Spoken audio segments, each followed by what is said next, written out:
njëkk ne matuwaay yi état bi jël ngir jëli fi coronavirus bi gën nañu koo taral kenn dootu taxawate ci kaar yi Dakar Dem Dikk la ñu yeb léegi seenub lim dañu koy yemale yéenekaay bi nañu ministre des transports di Mansour Faye moo ko wax démb bi gouvernement bi doon jano ak journaliste yi journal Vox Populi nañu ministre intérieur di Antoine Félix Diome forcé na sénégalais masqué yi nee na nañuy masqué wu léegi fa la force mu di ci bureau yi ci marché yi ba ci mbedd mi sax loolee ci diirub ñetti weer moom ministre intérieur Antoine Félix Diome Walf Quotidien nee nañu bi muy wax démb ci manifesté yi woon ci dëkk bi joxu ko benn solo waaye terewul mesures yi nga xam ne état bi jël na ko ci xeexum coronavirus bi caaxaane wuñu ko dañu ko gën a taral xibaar bi ñu Walf Quotidien yeggee li koy firndeel mi ngi ci Source A ngir yamale ñaxtukat yeeg ñiy manifester contre couvre-feu bi tax na ba ñu yebal commando yi ci quartier yi manifestation yi di am quartier yi gën a tàng ci dëkk bi Source A boole ko ak xibaar bu mu nangoo ci waa DIRPA ñu cay xamle ne li dugal l'armée bi ci yëf yi moo di dañoo ñëw ngir jàppale ci police ak gendarmerie ci jamono jooje ministre intérieur di Antoine Félix Diome journal bi nee nañu moo ngi wane boppam bu baax a baax moo ki gaayam teg nañu loxo lu ëpp juróom fukki nit l'observateur nañu téeméeri nit ak fanweer ak ñaar la ñu jàpp ci ñàkk wàccuk état d'urgence bi ci ñooñee ñu jàpp l'observateur nee nañu rappeur bii di 10 000 problème ca la bokk lu jege ñaari junni gendarme ak i policier yéenekaay bi nee nañu moom la ñu engagé ngir ñu fexe ba askan wi respecté état d'urgence bi ak couvre-feu bi journal bi nañu waaye nag loolee lépp taxul manifestekat yi teggi seen tànk ay manifesté am na démb ca banlieue bu Ndakaaru gis nañu ko ca Grand Yoff gis ko ci cité Bissap gis ko ca Lansana waa Médina daal lañu seetlu ne guddik démb gi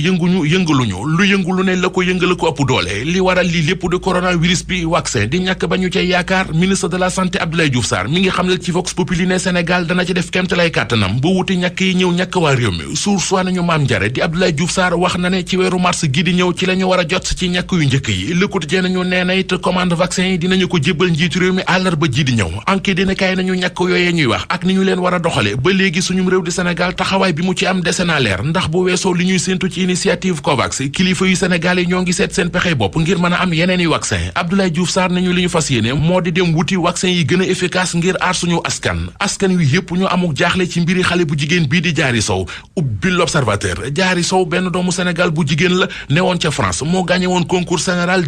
2018-2019 di jàngee ca lycée Louis le Grand ba ca Paris moom Diary Sow dafa réer ay mbokkam ne ba ñu jugee ci feetuk Noël yi ak léegi journal bi nee nañu kenn xamatul ci moom dara Serigne Mbaye Thiam mi di appareillam di leeral ci l'Observateur ne mobilisé nañu service yu ambassade yi ak yu consulat Sénégal bi ba ci police bi sax ngir ñu fexe wër Diary Sow ba gis ko ñu gis ci xët bu njëkku Libération beneen xibaar bu yéeme te doy waar Yves di doomu France bi ñu boomoon ca Saly ga ca Mbour ñu njoxt ne ñoo ko faat yéenekaay bi nee nañu teg nañu leen loxo ci Ndakaaru gii lañ leen jàppe juróom-ñaari suspect lañu brigade gendarmerie bu Mariste moo leen jàppe woon watab Dacia ba ñu sàccaale woon Libération nee nañu moo leen feeñal. Comptoir commercial